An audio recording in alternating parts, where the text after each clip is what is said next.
Hello সবাইকে, হাঙ্গেরির পেয়েছি সবাইকে স্বাগতম। চলে এসেছি হাঙ্গেরির 4th লার্জেস্ট সিটি পেয়েছে, যেখানে রয়েছে আমার ইউনিভার্সিটি অফ পেচ।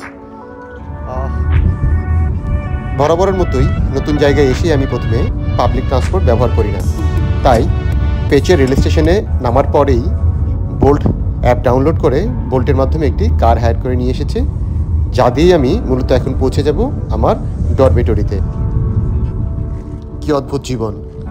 যে জায়গাগুলি, যে রাস্তাগুলি শুধু এতদিন ভিডিওতেই দেখেছি, তা এখন চোখের সামনে। এই সৌন্দর্য দেখতে দেখতেই রওনা দিয়েছে আমার ডর্মের উদ্দেশ্যে। আগে ভাগে চলে আসায় ড্রম পাওয়া গেল না, ডর্মের রুম না পেয়ে রওনা দিচ্ছি অন্য কোথায় থাকার ব্যবস্থা করার জন্য। ইতিমধ্যে বিকেল গড়িয়ে সন্ধ্যা নামলো প্রায়। আমি মূলত এপিসোডটা করার কারণ হচ্ছে, আমি যখন হাঙ্গেরিতে আসি, পেছে আমার ইউনিভার্সিটির হোস্টেলে যাই, তখন আমার হোস্টেলের রুম অ্যাভেলেবেল ছিল না। আমি কয়েকদিন আগে চলে আসছিলাম। সো আমার এখানে রুম না থাকায় আমার সেদিন বিকেলেই একটি হোটেলে যেতে হয় বা ডরমেটরিতে উঠতে হয়। হোটেলে সেখানে যখন উঠি, সেখানে প্রচুর পরিমাণ ভাড়া চেয়েছিল এক রাতের জন্য, প্রায় 18 থেকে 19,000 ফরিন, বাংলা টাকা যা প্রায় 7,000 টাকার উপরে। সো এরকম যদি 5 দিন আমাকে থাকতে হতো, আমার সেখানে রেন্ট পড়তে হচ্ছে প্রায় 32,000 ফরিন, সব কিছু মিলে বাংলা টাকা পড়তে প্রায় 5-7 প্রায় 35,000 টাকার মতো। সো আমি কিছুটা সাহস নিয়ে ইন্টারনেট ধার করি বলা যায় অনেকটা, একটি হোটেলের রিসেপশনে বসে সার্চ করে একটি ডরমেটরি খুঁজ পাই, যেখানে ডরমেটরি পার নাইট 5,900 টাকা করে অফার করে booking.com এর মাধ্যমে। আমি সেই ডরমেটরিটি নিয়ে নিই। আমার হল থেকে 2,000 ফরিন ট্যাক্সি ভাড়া করে চলে আসি এই হলে। সেটি আজকে দেখাবো যে হাঙ্গেরিতে এসে আমি প্রথমে কোথায় ছিলাম, কীরকম ছিল এখানের পরিবেশ, কত টাকা পড়েছিল।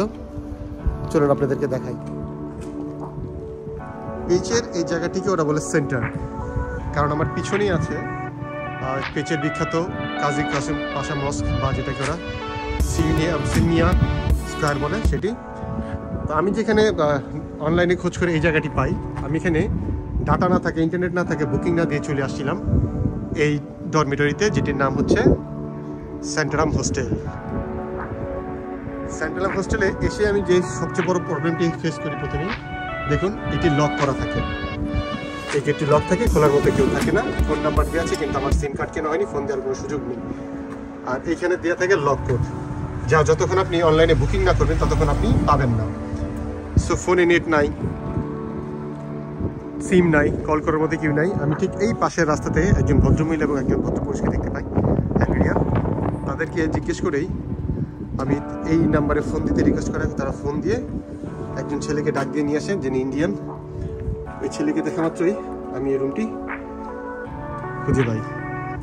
ये रहा मेरे एक और इंडियन भाई, जिसके साथ मैंने यह ठहरे 2 रात में। ये है अमित गडोरा, जिन्होंने मुझे बहुत सारा हेल्प किया है रहने पर। Hello Amit Gadora, say hi to my viewers. Hi. He is from India, and so when I come here, মানে যখন আমি এখানে আসছি, তখন ওনাদেরই একজন বিশাল নামের একটা ইন্ডিয়ান ছেলে আছে। ও এসে দরজা খুলে দেয় ফোন দিয়ে, তারপর আমি এই ডরমেটরির লক পাই, ওপেন করি, তারপর আমি এখানে অবস্থান নেই। চলুন আপনাদেরকে দেখাই কেমন ছিল এই ডরমেটরিটি।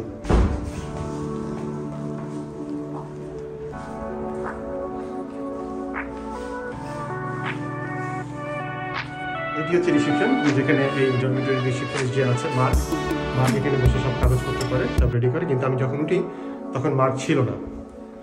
সো চলুন আমি দেখাচ্ছি আমি কোথায় স্টে করেছিলাম।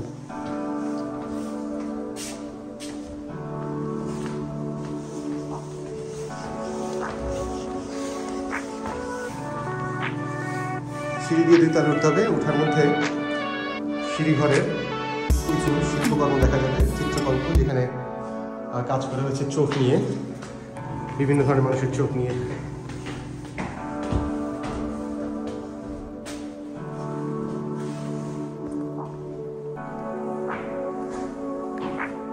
সো এটি হচ্ছে আমার ডরমেটরি, যেখানে অবস্থান নেই।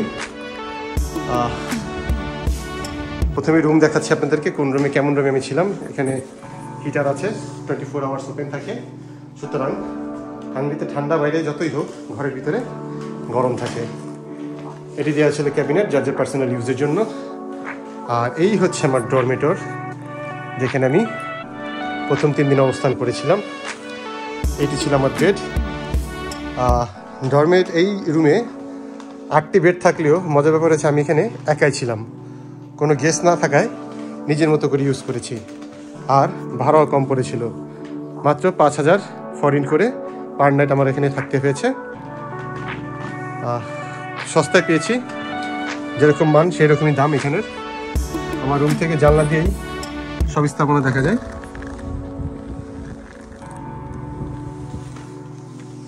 সো এই ডরমেটরির সবচেয়ে বড় যে বৈশিষ্ট্য ছিল সেটি হচ্ছে এর জন্য এখানে গেস্টদের জন্য আলাদা কিচেন রয়েছে, ওয়াশরুম রয়েছে।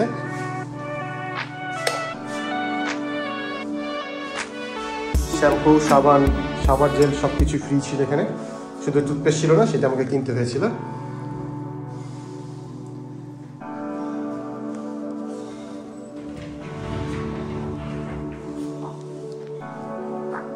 গিজারের ব্যবস্থা আছে।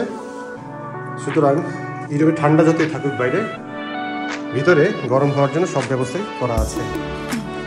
এখানে আরো 2টি টয়লেট আছে, একটি ওয়াশরুম আছে যেখানে কাপড় চোপড় ধোয়ার ব্যবস্থা করা যায়। 1000 ফরিন দিয়ে আপনি যত ইচ্ছা কাপড় ধুতে পারবেন, ওয়াশ করতে পারবেন এই ওয়াশিং মেশিন দিয়ে। 4 শরিংয়ে 1000 ফরিন। আর এটি হচ্ছে এই ডরমেটরির কিচেন। 2 ধরনের পানি আছে, ঠান্ডা গরম। ঠান্ডা পানি গরম করে খাওয়ার জন্য ফ্লাক্স দেওয়া আছে কফি মেশিন, ওভেন, চুলা এবং ব্যবহার করার জন্য প্লেট, থালা, বাসন, কিচেনওয়্যার সব কিছু দিয়ে আছে এখানে। আপনি ব্যবহার করতে পারবেন নিজের মতো করে, নিজের জিনিসপত্র দিয়ে। সবচেয়ে ভালো যে দিকটি ছিল সেটি হচ্ছে এই ডরমিটরির বাইরের যে সুন্দর জায়গাটি আছে সেটি। এখানে বসে যারা স্মোকার আছে তারা স্মোক করে, লেজার টাইম স্পেন্ড করে, আর বাইরে থেকে ভিউ দেখে। ফ্রিজ আছে। আর এই হচ্ছে Monika. Monika say hi. Monika say hi to my viewers. Here is Monika, যে আমাকে অনেক হেল্প করেছে এখানে। কিচেনে হেল্প করেছে, থালাবাটি দিয়ে, তেল দিয়ে, লবণ দিয়ে, মশলাপাতি দিয়ে। And I just want to say her thank you. Thank you, Monica. It's Kosonom. Shivasham. So, এই ছিল আমার এই হাঙ্গরি পেটে এসে প্রথম ওঠা ডরমেটরি। ভাই, ইউরোপে আসছি, অচেনা শহর, অচেনা দেশ, সব কিছু মিলেই থাকতে হবে। ভালো খারাপ আসবে লাইফে, এনজয় করতে হবে প্রতিটা মোমেন্ট। আমি এখানে এনজয় করেছি। শুধু রাতের বেলা একটু প্রবলেম হইতো। বিভিন্ন ধরনের গেস্ট ছিল এই রুমগুলিতে। ওই রুমগুলিতে কিছু পার্মানেন্ট গেস্ট আছে যারা আসলে ওয়ার্কারের কাজ করে, এখানে থাকে একসাথে দলবদ্ধ হয়ে। তো সবচেয়ে বড় যে ইম্পর্টেন্ট কথা, এই ডরমিটরিতে যারা থাকবেন অবশ্যই সাহস নিয়ে থাকবেন। অনেকে হয়তো ভয় পাবেন রাতের বেলা যখন এতগুলি মানুষ আসে, মুভ করে, কথাবার্তা বলে, চলাফেরা করে, কিন্তু ভয় পাওয়ার কিছু নেই। হাঙ্গরির পেজ গত 4 দিনে আমার কাছে মনে হচ্ছে ক্রাইম হওয়ার মতো কোনো সম্ভাবনা, সুযোগ নেই।